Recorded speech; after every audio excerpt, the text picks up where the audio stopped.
Continuation of our indigo cultivation.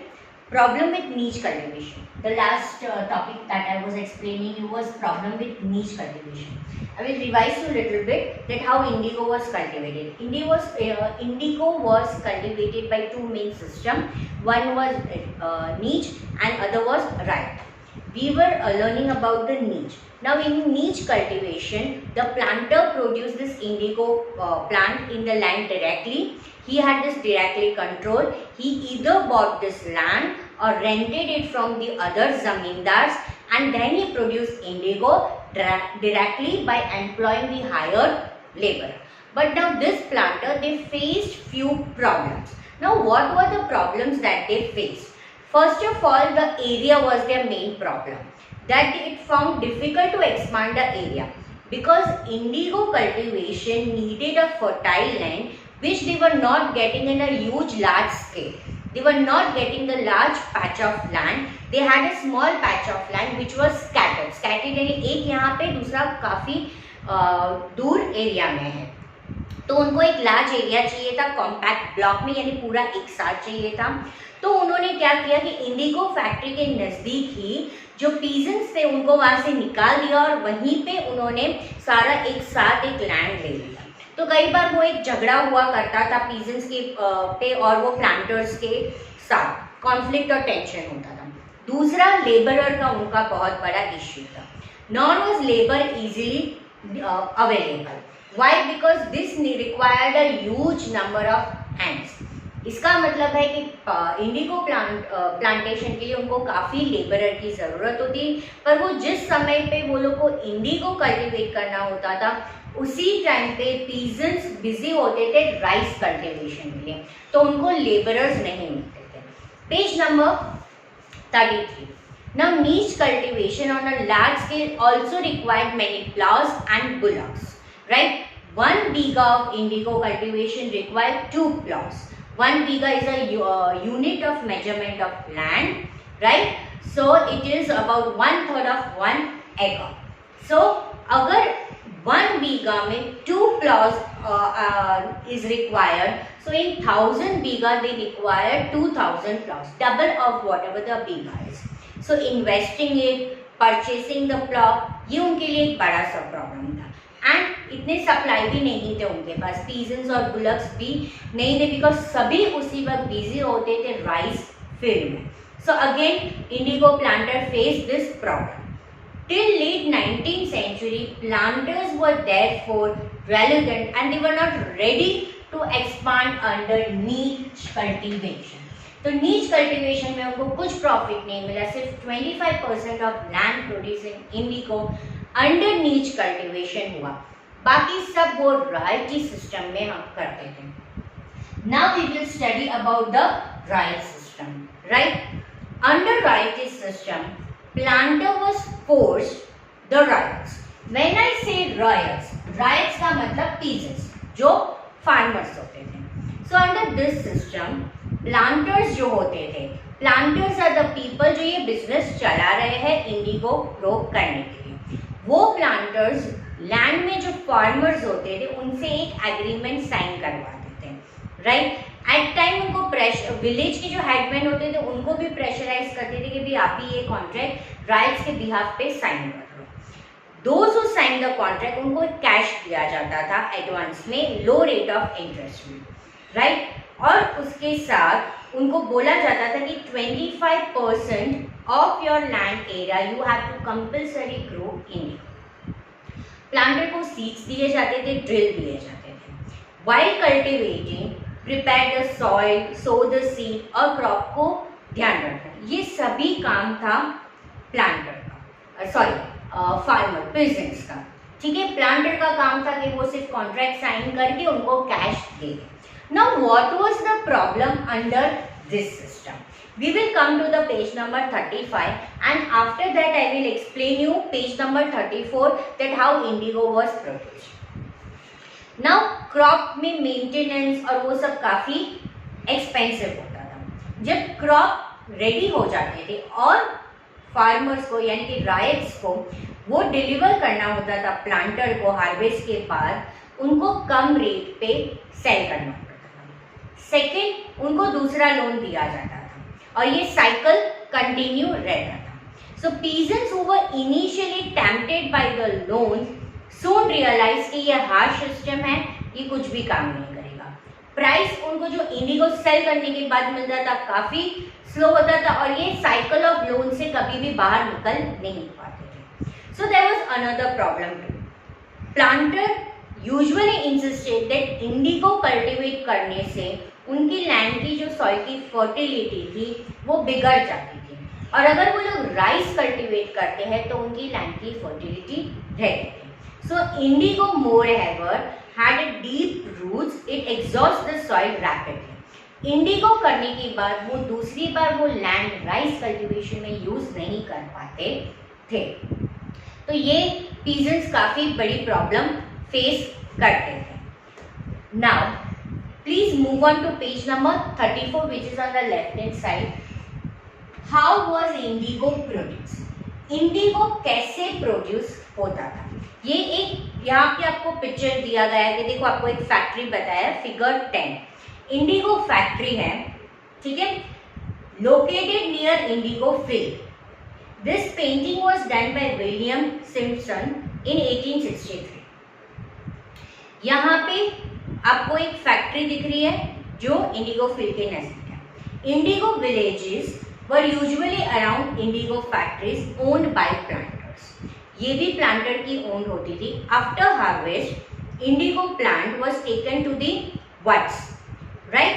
आपको यहाँ पे दिख रहा है अलग अलग वर्ड्स हैं, आपको वहाँ पे रेक्टेंगुलर सारे स्क्वायर्स दिख रहे हैं ना, fermenting words, beater words, right. Now what is words? It is a storage vessel. Words क्या है? स्टोरेज वेसल है। 3 to 4 words were needed। Dyeing के लिए 3 to 4 words were needed। Each word का हर एक सेपरेट फंक्शन होता था। The leaves stripped off the indigo plant were first soaked in the warm water in a vat known as a fermenting और steeper what. सबसे पहले उसको फर्मेटिंग what may डाला जाता था जिससे लीव्स को सेपरेट किया जाता था इंडिगो प्लांट, और उसको गर्म पानी में सोक करके रखा जाता था। When the plants ferment, the liquid began to boil and bubble. Now the rotten leaves were taken out और लिक्विड को ड्रेन कर देते थे दूसरे वर्ड में जो फर्स्ट वर्ड के नजदीक होता था। अब सेकेंड वर्ड में जिसको बीटर वर्ड बोला जाता था, सॉल्यूशन वाज कंटिन्यू स्टर, हिलाया जाता था उसको, कंटिन्यूसली उसको स्टर किया जाता था और बीटन जाता था विथ पेडल्स, राइट। उसको एक ऐसी स्टिक जैसा होता था, उससे बीट किया जाता था और स्टर किया जाता था और ग्रेजुअली लिक्विड टर्न हो जाता था ग्रीन और ब्लू में। उसके बाद उसमें लाइम वाटर ऐड किया जाता था।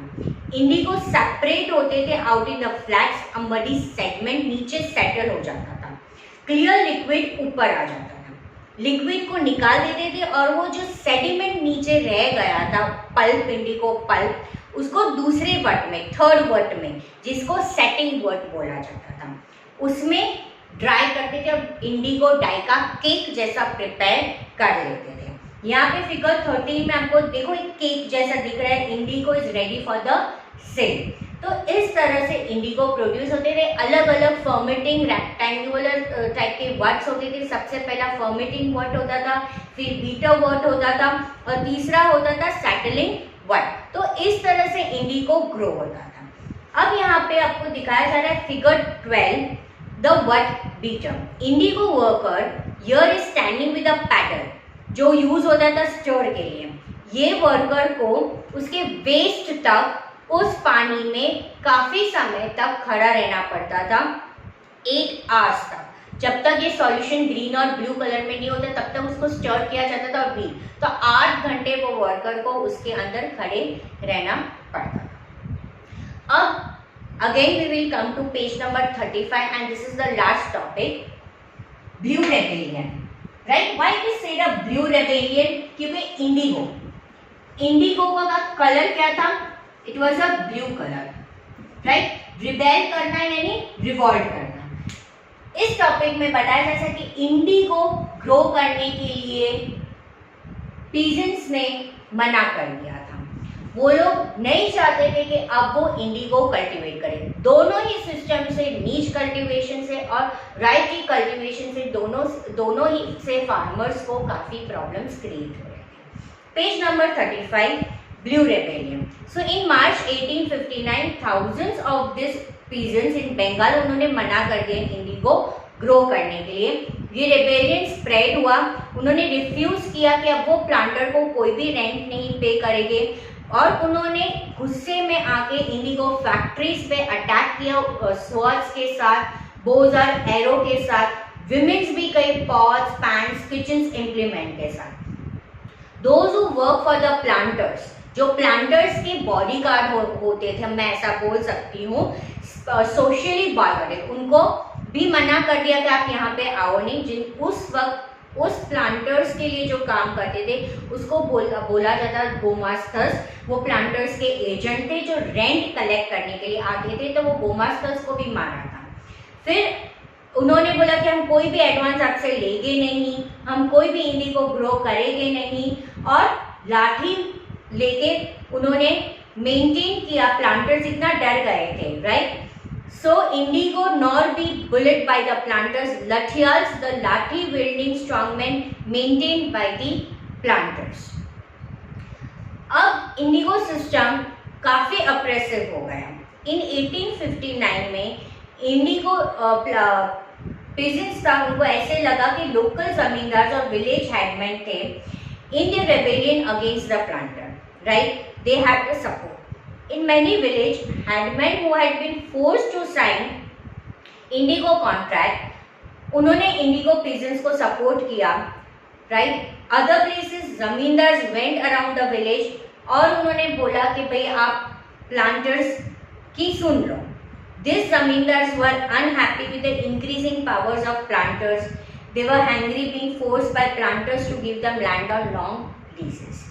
Okay, so see in March 1859 Bengal में जितने भी पीजेंट्स थे उन्होंने मना कर दिया कि वो नहीं ग्रो करेंगे, और जो जमींदार विलेज हेडमैन थे उन्होंने भी सपोर्ट किया इनको कि रेबेलियन में कि हाँ हम आपको सपोर्ट करते हैं और प्लांटर्स को रिक्वेस्ट करते हैं कि आपको फोर्स ना करें। Indigo peasants also imagine that British government will support them in their struggle.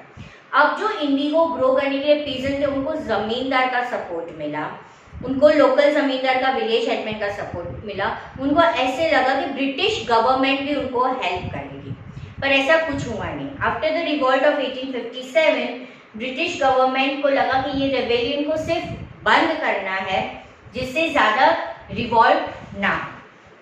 तो उन्होंने पेज नंबर 36 उन्होंने एक सर्वे भेजा, एक गवर्नर को टूर पे भेजा कि भाई आप जाके देखो और हर एक पीजेंट्स की क्या प्रॉब्लम है, वो प्रॉब्लम आप देखो, उनकी कंडीशन आप देखो, उनकी प्लाइट आप देखो, right. The lieutenant governor tour the region in the winter in 1859। इस टूर में उनको लगा कि वो उनकी कंडीशन को समझेगा।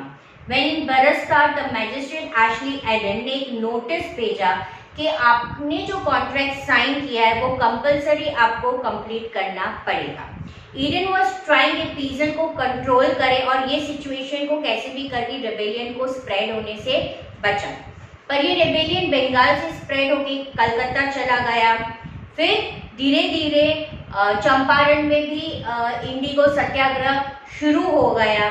इस इंडिगो चंपारण में जो इंडिगो का हो रहा था उस वक्त Mahatma Gandhi was over here. Indigo production collapse in Bengal, planter then shifted the operation to Bihar, then it was Champaran. When Mahatma Gandhi return from South Africa, Bihar के जो फार्मर्स थे उन्होंने जब महात्मा गांधी चंपारण विजिट गए तब उन्होंने देखा कि इंडिगो कल्टीवेटर की कंडीशन क्या है, और उन्होंने वहाँ पे इंडिगो सत्याग्रह सेटअप किया और कैसे भी करके इंडिगो कल्टीवेशन वहाँ पे स्टॉप किया।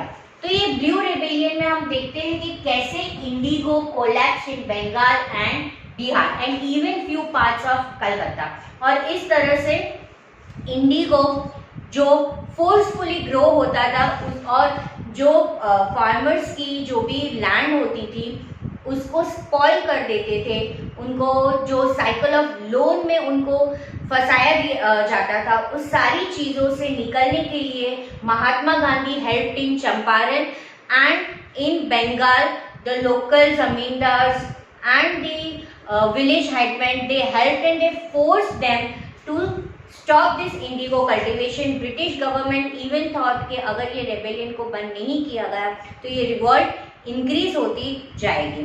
ठीक है, तो इस तरह से ब्लू रेबेलियन से इंडिगो कोलैप्स हो गया एंड इंडिगो प्रोडक्शन उस वक्त बंद हो गया. Over here I complete the chapter 3. जितनी भी ग्लॉसरी है वो आपको अंडरलाइन करना है और यहाँ पे आपको what how was Indigo production वो 2 मार्कर में एक शॉर्ट नोट आ सकते हैं जिसमें आपको 3 वर्ड का डिस्क्राइब करना है. Formatting word, the second word and the last settling